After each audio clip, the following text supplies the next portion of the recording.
अच्छा जी, बिस्मिल्लाहिर्रहमानिर्रहीम। About the force देखते हैं जी। तो फोर्स है क्या? An agency that can accelerate the mass, जो मैस को एक्सेलरेट करे। बाज़ ये भी कहा जाता है कि एन एजेंसी विच एक्सेलरेट्स और टेंड्स टू एक्सेलरेट, ये एक्सेलरेट करने की कोशिश करे। अक्सर ऐसा होता है कि हम फोर्स लगा रहे हैं लेकिन उसमें वेरिएशन नहीं आ रही होती, तो भी उसको भी फोर्स लिया जाता है, बेशक एक्सेलरेशन की वैल्यू बहुत थोड़ी हो, ठीक है। लेकिन यह है कि बिल्कुल ही नहीं हिल रही चीज, तो फोर्स का पता नहीं चलेगा कि फोर्स लगी है या नहीं लगी। तो फोर्स के लिए एक्सेलरेशन का होना लाजमी है। F is equal to M A, ये चीज होगी तो हम पहचानेंगे कि फोर्स है। एक्सेलरेशन पैदा होगा तो हम कह सकेंगे कि फोर्स लगी है, ठीक है। अच्छा जी, mass of body is a measure of the opposition offered and is measured as inertia। तो mass जितना ज्यादा होगा inertia ज्यादा होगा, ठीक है। आप माशाल्लाह एफएससी क्लास तो है नहीं। अब फ्रेम ऑफ रेफरेंस क्या होता है? इज एनी सिस्टम, एक ऐसा सिस्टम होता है relative to which measurements are taken, जिसके रिलेटिव पैमाइश की जाती है। फोन आता है कि आप कहाँ हैं, तो आप बताते हैं कि मैं अलाइड एकेडमी में हूं, तो allied academy is your frame of reference. अब इसके अंदर आ जाता है, पूछता है कहाँ है, तो आप कहते हैं मैं फलां रूम में हूं जो इसके साथ है, तो ये रूम आपका फ्रेम ऑफ रेफरेंस होगा। इसी तरह किसी और गोले पे है आपका दोस्त, पूछता है कि आप किस गोले पे रहते हैं, तो आप कहेंगे हम अर्थवा गोले पे रहते हैं, ठीक है। तो अर्थवा गोला is your frame of reference. अच्छा, the frame of reference in which Newton's laws of inertia, in which Newton's law of inertia holds good is called inertial frame of reference, जिसमें न्यूटन का फर्स्ट लॉ जिसमें valid हो, यानी कि acceleration जिसमें zero हो, उसको हम क्या कहेंगे? उसको हम क्या कहेंगे? इनर्शियल फ्रेम ऑफ रेफरेंस, ठीक है। जिस तरह के ये जो रूम है हमारे लिए इस वक्त, ये इसमें एक्सेलरेशन नहीं मिल रहा हमें, लिहाजा ये हमारे लिए इनर्शियल फ्रेम ऑफ रेफरेंस है। एक गाड़ी है, कार है, वो यूनिफॉर्म वेलोसिटी से जा रही है, आप उसमें बैठे हैं और आपको झटके फील नहीं हो रहे, ठीक है, एक्सेलरेशन फील नहीं हो रहा, तो you are in inertial frame of reference. वो कार आपकी इनर्शियल फ्रेम ऑफ रेफरेंस। लेकिन आगे यकदम ही कोई गधा रेडी आ जाए और ब्रेक्स लगा दे, तो फिर यकदम ही एक्सेलरेशन प्रोड्यूस होगा और वो आपका इनर्शियल फ्रेम नहीं होगा, वो नॉन इनर्शियल या एक्सेलरेटेड फ्रेम ऑफ रेफरेंस होगा।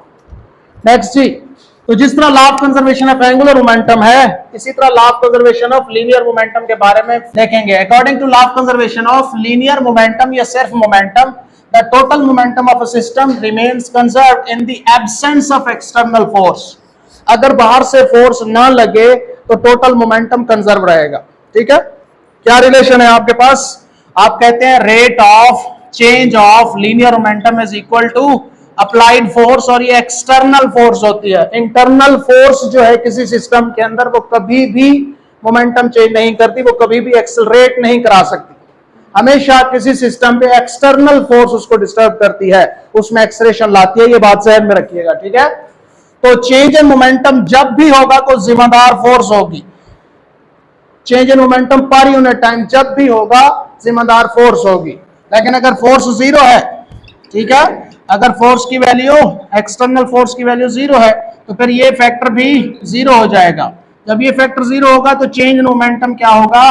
जीरो हो जाएगा। चेंज मोमेंटम जीरो है तो मोमेंटम कांस्टेंट है, ठीक है। इसको कहते हैं law of conservation of momentum. तो ये मोमेंटम सिंगल भी हो सकता है, सम ऑफ मोमेंटा भी हो सकता है।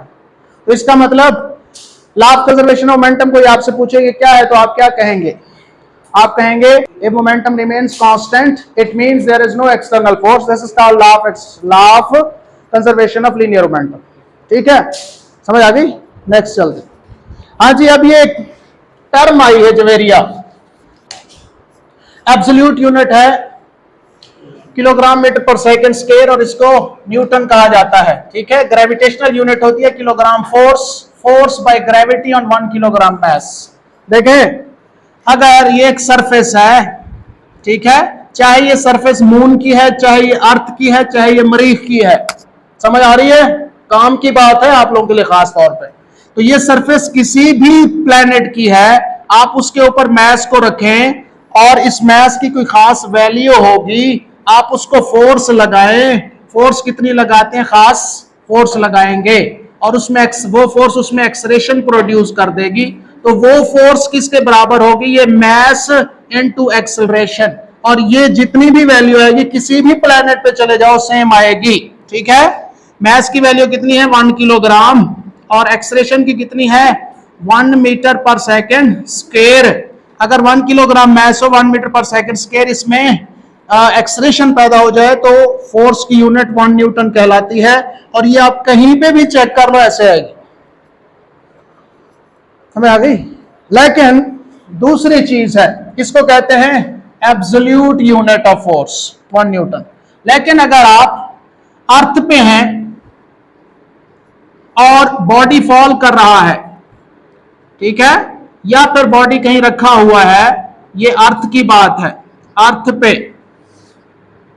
और इसी तरह यही बॉडी आप मून पे ले जाएं, यहां पे रखा है, ठीक है, इसका मैस तो वही है, ठीक है, इसका मैस वही है यहां पे भी, लेकिन इस पे जो जी की वैल्यू है, जो एक्सेलरेशन है वो जी है, जबकि इसके जो एक्सेलरेशन है वो g/6 है। लिहाजा इस पे जो फोर्स ऑफ ग्रेविटी लग रही है वो mg है, इस पे जो फोर्स ऑफ ग्रेविटी लग रही है वो mg/6 है। दोनों का जवाब मुख्तलिफ आएगा। तो जो ग्रेविटी के अंडर फोर्स लेंगे वो ग्रेविटेशनल फोर्स कहलाई जाएगी, और जो लीनियर मोशन में लेंगे, फोर्स अप्लाई करेंगे, वो एब्सोल्यूट फोर्स कहलाई जाएगी, और उसकी unit absolute unit of force कहलाई जाएगी। चाहे अर्थ पे हैं, चाहे मरीख पे हैं, चाहे मून पे हैं, आप ग्रेविटी को डील नहीं कर रहे, आप हॉरिजॉन्टली मूव करा रहे हैं। हॉरिजॉन्टली सिर्फ मास का पता और एक्सलेरेशन का, ग्रेविटी से कंसर्न्ड नहीं है। ग्रेविटी कब एक्टिव होती है? जब आप अपवर्ड जाएंगे या डाउनवर्ड जाएंगे, ठीक है। तो जब ग्रेविटी का इफेक्ट ना हो उस वक्त जो फोर्स लगाएंगे उसकी जो भी वैल्यू होगी वो एब्सोल्यूट फोर्स कहलाएगी, और उसकी यूनिट न्यूटन में होगी, और वो एब्सोल्यूट यूनिट होगी, ठीक है। 1 किलोग्राम फोर्स ही है ये, 1 किलोग्राम मैस इनटू फोर्स नहीं है, या मैस इनटू न्यूटन नहीं है, ठीक है, मैस इनटू फोर्स नहीं है, ये फोर्स ही की यूनिट है। कब लगती है? जब 1 किलोग्राम मैस के ऊपर फोर्स लगे। कौन सी? ग्रेविटी। मिसाल के तौर पर आपका मैस 1 किलोग्राम था, आप इसमें पुट करें कितना लगेगा? 1 किलोग्राम इनटू 9.8 मीटर पर सेकेंड स्क्वायर, तो कितना बनेगा? 9.8 किलोग्राम फोर्स, ठीक है, यूं कहेंगे। अच्छा, इस पे F is equal to mg/6, mass कितना? 1, ये g/6 कितना आएगा? 1.6, तो ये आएगा 1.6 किलोग्राम फोर्स। कुछ लोग अटेंटिव नहीं थे। तो अगर आप सरफेस ऑफ अर्थ पे हैं और मैस 1 किलोग्राम रखा है और ग्रेविटी का उसके ऊपर इफेक्ट देख रहे हैं, तो F is equal to mg, तो वो जो वैल्यू आएगी उसको कहेंगे 9.8 किलोग्राम फोर्स, ठीक है। और अगर आपने इसको मून पे रखा हुआ है, अब मैस वही है 1 किलोग्राम, अब आप इसको चेक करते हैं, F is equal to mg की वैल्यू अब g/6 के बराबर है, एक्सलेरेशन उसकी वैल्यू 1.6 है, तो अब है 1.6 किलोग्राम फोर्स। लीनियर मोशन के लिए नहीं, absolute unit of force linear motion के लिए है। ग्रेविटेशनल जो यूनिट है वो अंडर ग्रेविटी, वही वाली बातें चल रही हैं। Absolute units of force remains the same through out the universe. चाहे आप जहां भी जाएं, लीनियर मोशन के अलोंग चेक करेंगे, मैस मल्टीप्लाइड बाय एक्सेलरेशन, तो फोर्स वही होगी, क्योंकि मैस वही है। क्वांटिटी ऑफ मैटर बदलनी ही नहीं है कहीं पे। मैस और वेट में यही तो फर्क है, मैस क्वांटिटी ऑफ मैटर है और वेट क्या है? Gravitational force on that matter is called weight, वो चेंज होती रहती है इस वजह से। अच्छा, on the other hand gravitational unit क्या होती है? ये तो थी एब्सोल्यूट यूनिट, तो gravitational unit force of force are not constant, ये सेम नहीं होती। This is because the gravitational units of force depends upon the value of g, which is different at different places, जो कि different places में different है, ठीक है। फिर से कह रहा हूं, लोगों को नहीं पता और ये सवाल पूछा जाता है, ठीक है, तो ये ध्यान में। अच्छा जी, आगे चलते हैं। इस तैयारी के लिए 1 साल चाहिए नबील साहब। नहीं, बहुत जो कुछ काम आएगा आपको। एप्लीकेशन ऑफ फर्स्ट लॉ की एप्लीकेशंस देखें, फर्स्ट लॉ की एप्लीकेशंस या एग्जांपल्स देखें। A person jumping out from, ये क्यों मैंने लिखे हैं? ये एमसीक्यू बन के आते हैं, एमसीक्यू बन के आएगा और कहेगा कि इस पे कौन सा लॉ लग रहा है। अ पर्सन जंपिंग आउट, एक शख्स जंप लगाता है from a moving train, train से बाहर, मे फॉल फॉरवर्ड, तो वो आगे की तरफ गिर सकता है। ठीक है, हम जब मंठार पे आते जाते थे यूनिवर्सिटी, हमें याद है इकबालाबाद उतरना, तो उसने उतारना जाहिर स्टूडेंट के तौर पे, तो वो फुल बस को बिल्कुल रोकते नहीं थे, थोड़ी थोड़ी चल रही होती, आगे आगे मुंह करके उतरी टेकना जमे। ठीक है, क्यों? क्योंकि वो आप उस गाड़ी का हिस्सा थे, तो आप में भी उतना ही मोशन था जितना गाड़ी में, तो इनर्शिया की वजह से आप एकदम रुकेंगे, बॉडी चलना चाह रहा है तो आप गिर जाएंगे। पैसेंजर्स इन अ बस, आ गई जी वही गल मंठार वाली। Passengers in a bus are thrown outward when it goes around a curve, जब कर्व में आप जाते हैं तो इनर्शिया की वजह से, इनर्शिया ऑफ डायरेक्शन, इनर्शिया के भी टाइप्स हैं। ठीक है, इनर्शिया ऑफ डायरेक्शन क्या है कि आप सीधा जा रहे थे, जो ही बस मुड़ेगी तो आपका बॉडी सीधा जाना चाह रहा था तो वो बाहर की तरफ झुक जाएगा। ठीक है, tangentially.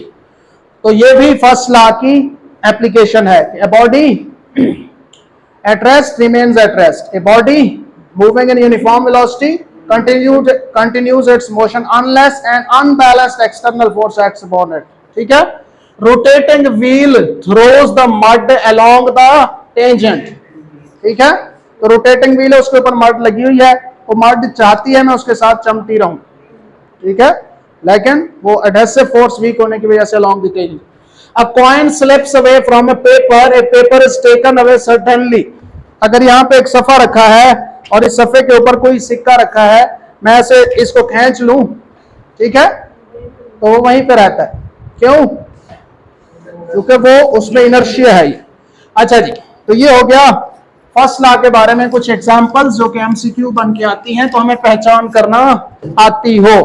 Application of second law, all the accelerated frames of reference या सिस्टम्स या बॉडीज, फ्रेम ऑफ रेफरेंस या सिस्टम्स या bodies are the application of second law. जहां पे भी एक्सेलरेशन हो वहां पे सेकंड लॉ अप्लाई होगा।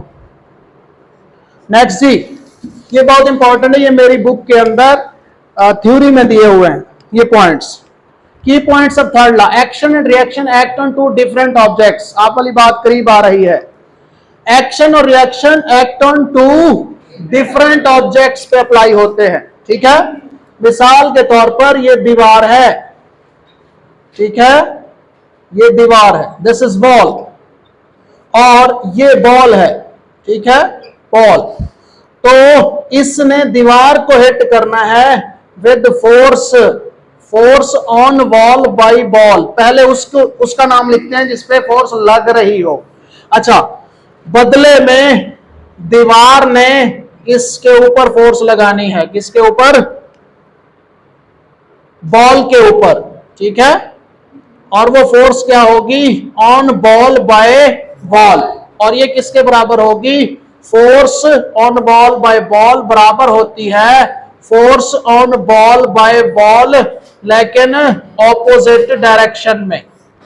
अच्छा जी, इसमें देखें, बॉल जब आप दीवार के साथ मारते हैं तो दीवार ने बॉल को हिट किया, फिर दीवार ने बॉल को हिट किया, तो देखें दो डिफरेंट बॉडीज पे फोर्सेस लग रही हैं। काम की बात है, एक बॉडी पे फोर्स नहीं लग रही। फॉर एग्जांपल, ये एक मार्कर है या ये एक रोप है, रस्सा है, इसको एक इधर से खींचते हैं, कुछ लोग इधर से खींचते हैं, तो एक ही बॉडी पे दो फोर्सेस लग रही हैं। यहां पे ये एक्शन रिएक्शन नहीं है। एक्शन रिएक्शन क्या होता है? तो डिफरेंट बॉडीज पे, बॉल दीवार को हिट कर रही है, दीवार बॉल को हिट कर रही है। यहां पे एक्शन रिएक्शन है। एक्शन रिएक्शन हमेशा टू डिफरेंट बॉडीज पे होगा, सेम बॉडी पे एक्शन रिएक्शन नहीं हो। अब चूंकि टू डिफरेंट बॉडीज पे है तो आप उसको ऐड नहीं कर सकते। टू डिफरेंट बॉडीज पे है तो आप उसको ऐड नहीं कर सकते। मिसाल के तौर पर, बॉल ने दीवार का सर फोड़ा, कितने? 10 न्यूटन से। दीवार ने बॉल का सर फोड़ा, कितने से? -10 से। अब आप कहें कि नेट फोर्स जो है वो 10 - 10 = 0 है, ये बात गलत है। क्यों? एक ही बॉडी पे बहुत सारी फोर्सेस लग रही हो, उनका सम लिया जाता है, वो 0 हो या ना हो जो भी आए। लेकिन दो डिफरेंट बॉडीज पे दो फोर्सेस लग रही हैं, उनको इकट्ठा नहीं किया जा सकता। लिहाजा action and reaction can never be added और subtracted because they act on two different bodies, not on a single body. ठीक है, ये बेसिक कॉन्सेप्ट क्लियर। हाँ जी, वही उसी उसी पे आ रहे हैं, आगे आ रहे हैं वही पॉइंट। यही पॉइंट कॉन्सेप्ट क्लियर करता है, वरना नहीं होता क्लियर, आप जो जोर लगा रहे। अच्छा जी, तो action and reaction act on two different objects. Action and reaction never cancel each other, इसलिए एक्शन और रिएक्शन कभी भी कैंसल नहीं होते। Both forces act for same span of time, जब ये दोनों आपस में मिले होंगे एक लम्हे के लिए, तो जितना ये उससे जुड़ा रहा उतनी देर वो इससे जुड़ा, दोनों सेम स्पैन ऑफ टाइम के लिए इंटरैक्ट करते। ठीक है जवेरिया, सारा समझ आ रही है? हाँ जी। इसके बाद both forces are of same nature, दोनों की नेचर सेम होनी चाहिए। क्या मतलब शान साहब? हाँ, कैसे? एक नहीं, इसका मतलब यह है कि अगर एक ग्रेविटी है तो दूसरी भी ग्रेविटेशनल, एक ग्रेविटेशनल है, दूसरी इलेक्ट्रोस्टैटिक फोर्स से कंपेयर कर रहे हैं। ठीक है, दोनों फोर्सेस ऑफ सेम काइंड होनी चाहिए। ठीक है, तो ये बेसिक कॉन्सेप्ट्स याद रख लें। ओके, ये भूलने नहीं है अकील। अच्छा जी, application of third law. Third law कहां लगता है भाई? Book lying on a table. ठीक है, एक टेबल के ऊपर बुक रखी है, ये एक टेबल है और इसके ऊपर एक बुक रखी है।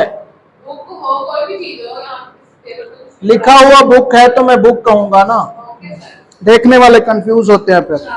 अच्छा, ये एक बुक है भाई, ठीक है, बुक रखी है उसके ऊपर, तो बुक इसके ऊपर जोर लगा रही है डाउनवर्ड और इसकी जो सरफेस है वो जोर लगा रही है अपवर्ड। ठीक है, तो ये एक्शन और रिएक्शन है, चूंकि दो डिफरेंट बॉडीज का आपस में इंटरेक्शन है, दो बॉडीज का डिफरेंट का।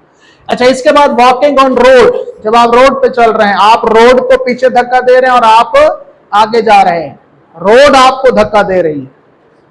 तो जब आप चल रहे होते हैं, कोई आपसे पूछे कौन चला रहा है, तो आप ये ना कहिए कि मैं रोटी खाई हुई है तो इस वजह से मैं अपने जोर से चल रहा हूं। इतने तकड़े हो तो मैं यहाँ ऑयल डाल देता हूं फिर चल के दिखाना। मेरी बात सुने, बहुत टेक्निकल बात कर रहा हूं, गौर से सुनिएगा। अगर आप रोड को पीछे पुश करते हैं और चल रहे हैं, ठीक है, आपने रोड को धक्का दिया, रोड ने आपको रिवर्स धक्का दिया रिएक्शन के तौर पे, तो आप चल रहे हैं, तो आपके चलने में रोड की फ्रिक्शन का असर है, रोड की फ्रिक्शन आपको चला रही है। अगर ऑयल फैला हो और आप उसके ऊपर स्लिप होकर एक से दूसरी जगह चले जाएं, तो आपने कोई जोर नहीं लगाया जमीन के खिलाफ या जमीन ने आपके खिलाफ, और ना ही आपने कोई काम किया है, फ्रिक्शन थी नहीं।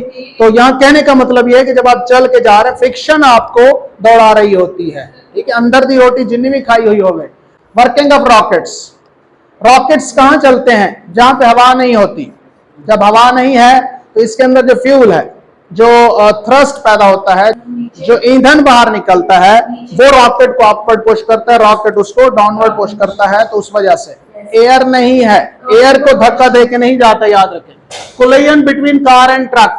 जब कार ट्रक से टकराएगी, उसने उसको धक्का दिया, उसने रिएक्ट किया। Flying of bird. जब बर्ड ऊपर चल रहा है तो बर्ड ने हवा को धक्का दिया और हवा ने फिर उसको अपवर्ड पुश किया। Lifting of the helicopter. Helicopter में भी फैन चल रहा है, वो धक्का दे रहा है हवा को नीचे और हवा उसको ऊपर उठा रही है। ठीक है, ये जहन में रखिएगा। अच्छा जी, throwing of a package from a boat. एक बोट पे आप बैठे हैं, वहां से आप कोई पैकेज बाहर किनारे पे फेंकेंगे तो बोट दूसरी तरफ चली जाएगी। ये तो वो भी हो गया, गन जो फ्लैश होता है, वो भी है। ठीक है, speeding up of a car. Car speed up हो रही है, तो ये भी एक्शन रिएक्शन है। ठीक है, speeding up of car, car जितना जमीन को धक्का देगी उतना आगे जाएगी। स्लोइंग डाउन ऑफ कार भी इसी में है। ठीक है, अच्छा, बुलेट फायर्ड फ्रॉम गन आ गई थोड़ी चहेती। अच्छा, football kick by a player. Football को तो ये मिसालें दी हैं कि एग्जांपल आ जाए तो फिर आपको आता हो कि ये किस लॉ से है। क्लियर? अच्छा, when a body is stationary. जब एक बॉडी रुका हुआ हो, there is no force acting, force is not in contact with body, combination of forces में balance each other. Charlie option. ठीक है, तो ये हो सकता है। Clear? Shahan. In game of tug of wars, a condition of equilibrium exists. Both the teams pull the rope with a force of 1000 Newton. The tension in the rope is. ये पहले भी डिस्कस हुआ था शुरू में।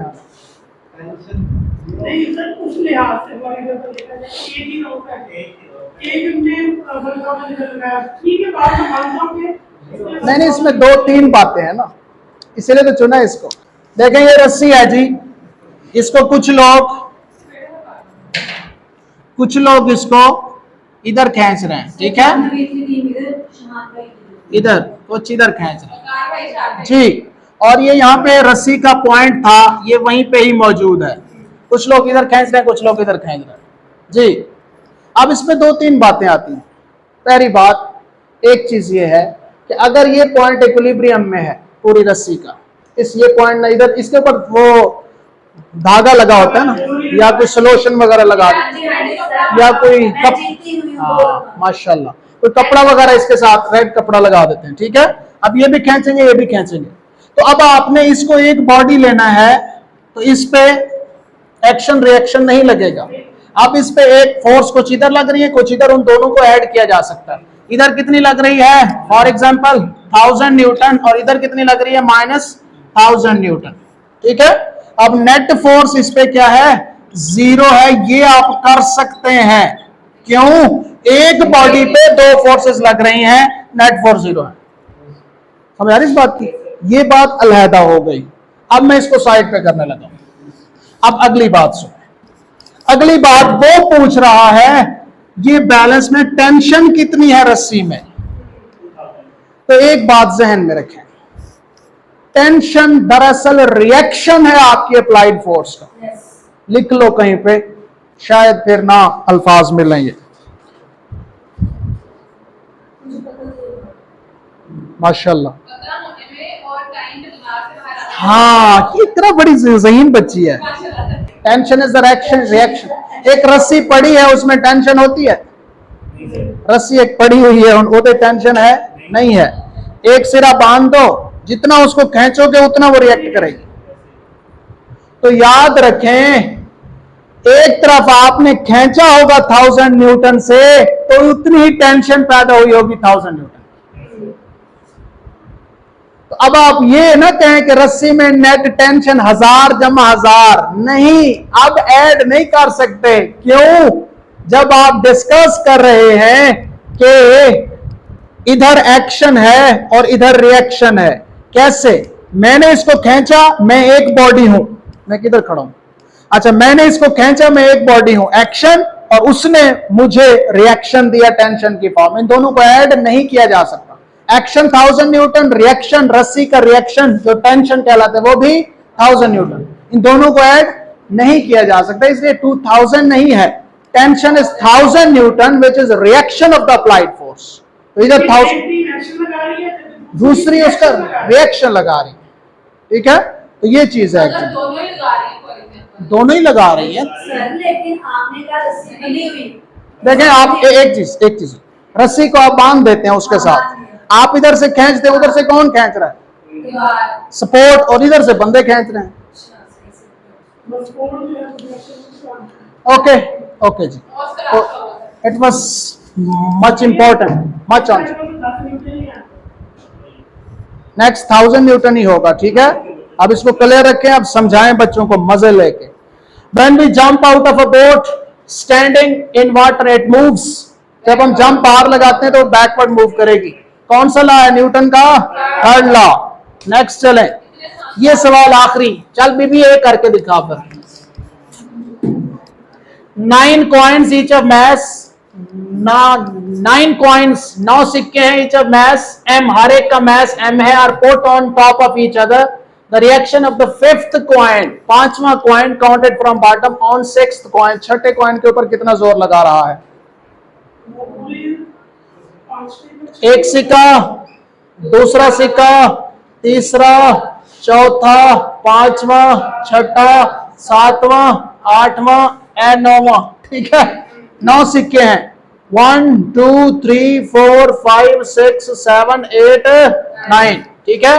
वो कह रहा है नीचे से गिने, और पांचवा 1 2 3 4 5, पांचवा सिक्का ये वाला ऊपर वाले पे कितना जोर लगा रहा है,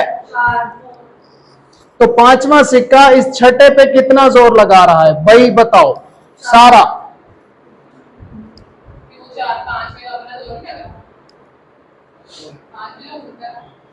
अपना भी जोर होता है किसी दो लाओ। हाँ जी, पांचवा सिक्का छठे पे कितना जोर लगा रहा है? बैलेंस है एक दूसरे के ऊपर ही, तभी एक दूसरे के ऊपर वो बैलेंस है ना। नहीं, हमने वो तो नेट फोर्स 0 है ना, किसी एक तरफ की फोर्स पूछ रहा है वो। कैसे? पहले वाला तो हो गई एक्शन में नीचे में आपने देखना है कि इस, देखें हमने तो देखना है कि कोई भी चीज डायरेक्ट इनडायरेक्ट हमें मिल जाए। हमें एक चीज का पता है, वहां से दूसरी निकालने कि कैसे इन सारे सिक्कों 5 तक जो सिक्के हैं इनके ऊपर ये 4 सिक्के जोर लगा रहे हैं डाउनवर्ड। कितना जोर लगा रहे हैं? इसका वजन 1 mg, इसका 1 mg और 2 mg, 3 mg, 4 mg। तो ये चारों इसके ऊपर जोर लगा रहे हैं कितना? 4 mg। तो फिर रिएक्शन में ये भी ऊपर कितना जोर लगा रहा होगा? 4 mg, because action and reaction are same in magnitude and opposite in direction. अच्छा जी, अब अगर 2 का पूछे कि नीचे से काउंट करते हुए दूसरा तीसरे के ऊपर कितना जोर लगा रहा है, तो आपने ऊपर गिनने हैं 1 2 3 4 5 6 7। तो 7 mgh इस पे जोर लगा रहे हैं, 7 mgh। तो इसने फिर रिवर्स में इसने भी उसके ऊपर उतना ही लगाना है। ठीक है, थैंक यू सो मच।